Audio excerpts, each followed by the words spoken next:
벌금 270만 원을 피해서 자긍심의 무지개를 샤라웃한 사건이 있다고요? 마르하반 여러분 안녕하세요. 저는 비욘디 무지개 재단의 활동가이자 퀴어 유튜브 채널 큐플래닛의 진행자 그리고 기획자인 필규입니다. 네, 다시 또 2주 정도 만에 인사를 드리게 되었습니다. 지난 영상에서도 이제 시작 인사를 요즘 세상이 참 흉흉한 것 같다 이렇게 드렸었는데요. 여전히 상황이 별로 나아진 것 같지가 않죠? 특히 화면에 띄워드릴 또 어떤 한 분 때문에요. 제가 화면에 보여드린 것 같은 그런 영향력이 있는 사람들이 굉장히 노골적으로 야욕과 험악한 폭력성을 좀 아무렇지 않게 드러내는 것만 같은 요즘입니다. 그래서 이런 세상에서 선량하게 사는 게 무슨 의미인가 이런 생각이 들 수도 있겠지만 이럴 때일수록 우리의 마음을 단단히 잡아주는 그런 뉴스가 필요할 것 같은데요. 오늘은 그런 소식을 한번 공유해보고자 합니다. 지금 화면으로도 아마 보여드릴 텐데 그 성소수자의 자긍심을 상징하는 6색의 무지개 혹시 아시나요? 저희 방송을 찾아서 볼 정도로 당사자거나 LI이시라면은 모를 수가 없는, 모르는 게 더 이상한 굉장히 유명한 상징이잖아요. 그런데 이 자긍심의 무지개를 깃발을 개양하면 벌금을 내야 할 수도 있다는 그런 소식이 있습니다. 아니 깃발을 걸 수도 있지 이게 무슨 소리냐라고 생각을 하실 수도 있을 텐데요. 미국의 아이다호주 의회에서 이 자긍심의 무지개 깃발을 포함해서 의회가 사전에 승인한 목록에 없는 깃발을 개양하는 지방 및 주 정부에 벌금을 부과하는 법안을 3월 말에 통과를 시켰고요. 이 법을 위반하면 깃발 하나당 하루에 $2,000, 그러니까 한국 돈으로 약 270만 원의 벌금을 매기는 그런 법안이 통과가 되었습니다. 왜 뜬금없이 아이다호주에서 자긍심의 깃발을 건드리냐 이게 궁금하실 수 있을 것 같은데요.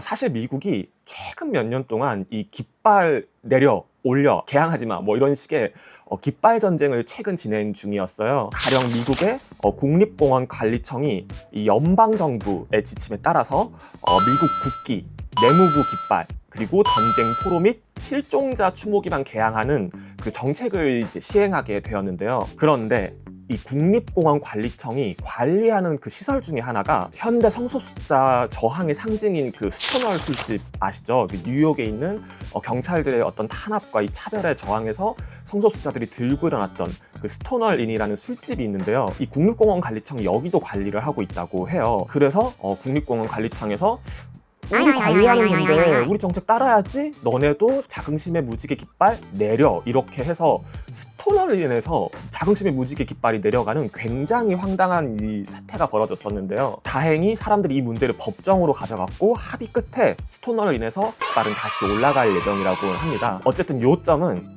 이게 미국의 여러 주에서 비슷한 일들이 지금 계속 반복되고 있다는 거예요. 아이다호주만의 문제가 아닌 셈이죠. 이번 법안은 제가 그 정치인 이름이 잘 기억이 안 나는데 아마 사진으로 이 화면으로 띄울 예정인데요. 이번 법안을 발의한 사람이 아예 이 법안은 아이다호주 최대 도시인 보이시시를 겨냥한 것이라고 얘기를 하기도 했습니다. 많은 분들에게 낯설 수 있는 도시이긴 할 텐데요. 여기가 조금 특이한 성향을 가진 곳이에요. 아이다호주가 제가 알기로는 굉장히 보수적인 공화당 강세 지역인데 이 보이시 시가 그 안에서도 대도시 역할을 하고 있고, 캘리포니아 같이 진보적인 유권자들이 많이 사는 곳에서 이 보이시 시로 많이 이주를 해서 보이시 시의 시장은 거의 한 10년 동안은 민주당 시장이고 지금도 그런 것으로 알고 있습니다. 로렌 맥린이라는 시장인데요. 아무튼 이 보이시에서 다양성을 존중하고 평등을 추구하는 차원에서 10년 넘게 이 시청의 개항 때에 성소수자 자긍심의 그 무지개 깃발을 걸고 있었다고 하는데요. 보이시 시의 상위 행정구역인 아이다호주에서 너네 깃발 걸지 마, 우리가 허락한 거 아니면 걸지 마, 이렇게 법을 발의해서 통과를 시켜버렸기 때문에 보이시 시 당국도 그 시청 앞에 개항되어 있는 자긍심의 깃발을 내릴 수밖에 없었다고 합니다. 여기서 약간 오해를 막기 위해서 보충 설명을 드리자면 개인이 자기 사유지에 거는 건 상관이 없어요.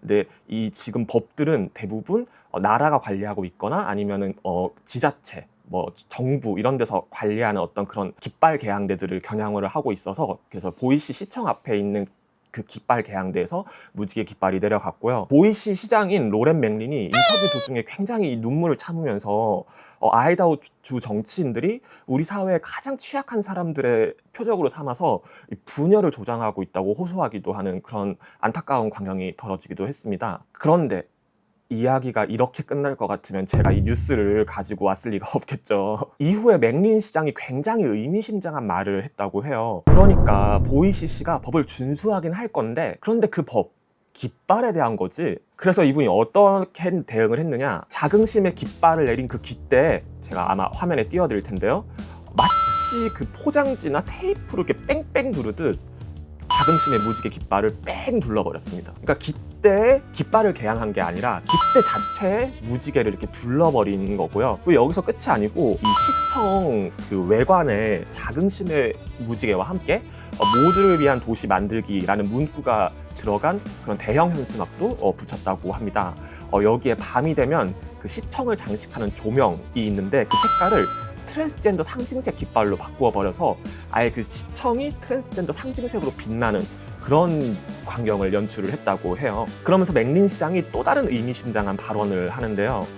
모두에게 안전하고 따뜻한 도시가 되기 위해서 우리가 매일 지켜나가는 가치에 대해 시 당국의 변함없는 헌신을 보여주는 예술품들이 시청에 설치가 되었다, 이런 코멘트를 했다고 하는데요. 우리가 어떤 가치를 지킬 것인지에 대해서 이야기를 하는 것 같기도 하지만 포인트는 예술품이란 단어입니다. 그러니까 이거는 예술품이지 아이다호 주 의회가 금지한 깃발은 아니야. 그러니까 우리 이거 계속 설치할 거야. 이제 이렇게 좀 재치 있게 그 악법을 회피하는 인터뷰를 한 셈인데요. 물론 이 맥린 시장과 보이시의 대응은 평등과 포용을 오히려 검열하려는 그런 시도를 재치 있게 회피한 행동처럼 보이기도 하지만 그것만은 아니라고 저는 생각을 합니다. 혐오와 분열을 조장하는 정치는 법으로 소수자의 상징물을 치워버릴 수는 있을지 몰라도 그곳에서 살아가는 사람들, 소수자의 존재를 지워버리거나 공동체가 지향하는 포용과 환대라는 그 가치까지 검열을 할 수는 없다. 이번 상황이 어떤 그런 메시지들을, 의미를 보여주고 있다고 좀 생각이 들고요. 그렇기 때문에 다양성, 평등, 포용의 가치는 공동체와 그 안에서 살아가는 사람들이 이를 꾸준히 추구하는 한 언제 어디서 다른 모습으로 누군가 검열을 한다고 해도 다시 등장할 수 있다고 저는 그렇게 생각을 하고, 이것이 이번 사건의 의미라고 생각을 합니다. 오늘 영상 이렇게 좀 따스한 재치 있는 반격, 그리고 우리 공동체가 어떻게 살아가야 할지 그 의미를 알려준 뉴스 전하면서 마무리를 하고 싶은데요. 이 뉴스를 소개하면서 제가 공유하고 싶은 행사 하나가 떠올랐습니다. 바로 5월 9일 토요일에 열리는 그 사계절 출판사의 모여라 퀴어 청소년 출판 기념 포럼인데요. 그 아시다시피 소수자들 중에서도 청소년 소수자들은 상대적으로 취약한 사회적 위치에 있기 때문에 유독 존재가 잘 드러나지 않거나 어떤 삶을 살아가고 있는지, 어떤 문제에 처해 있는지가 잘 알려져 있지 않은 그런 경우들이 많아요. 그리고 최근 몇 년 동안 여러분도 보셨겠지만 한국도 교육 과정에서 그 성소수자와 관련된 내용을 지워버리거나 성소수자의 존재를 지워버리려는 그런 시도가 계속 일어나고 있고 일정 부분 그걸 이루어낸 경우들도 꽤 있었습니다. 하지만 그렇다고 해서 그런 환경 속에서도 당당하게 살아가는 청소년 성소수자의 존재나 그리고 이들을 응원하는 엘라이들의 마음이 또 사라지지는 않을 거잖아요. 그렇게 사라지지 않고 늘 존재하기에 이렇게 책으로도 또 만날 수 있는 것이기도 하고요. 그래서 보이시의 시장, 그리고 보이시의 사람들이 보여줬던 그런 모습들과 이 책이 좀 일관되게 공유하는 가치 같은 것들이 있다고 생각을 해서 이 책 많은 사람들이 사봤으면 좋겠고, 또 5월 9일에 열리는 그 포럼에도 많이들 참여해 주셨으면 좋겠다는 그런 이제 마지막 말을 남기고 싶습니다. 제가 더보기란에 아래에 그 관련해서 행사 신청 링크 남겨놓을 테니까요. 한번 참고해 주시면 좋을 것 같고요. 그리고 영상 현타가 오네. 영상 문을 닫기 전에 광고 받고 있어. 이제 이 영상이 너무 길어지면 안 되니까 제가 짧게만 얘기를 하고 가겠습니다. 저희 광고 받고 있고요. 단가 정말 싸고 내고 가능합니다. 뭐 너네 어차피 조회수 그렇게 많이 안 나오는 것 같은데 여기 테스트 배드로 내 거 그냥 무료로 걸어주면 안 되겠냐라고 하면 그것도 가능합니다. 저희 한 그 정도의 그 세일즈는 할 수 있고요. 그래서 저희 광고 받고 있으니까 계속 이렇게 지금 영상 3번째인 것 같은데 아직 4번째인가? 이게 아무튼 아직까지도 지금 우리 광고 받습니다. 이거밖에.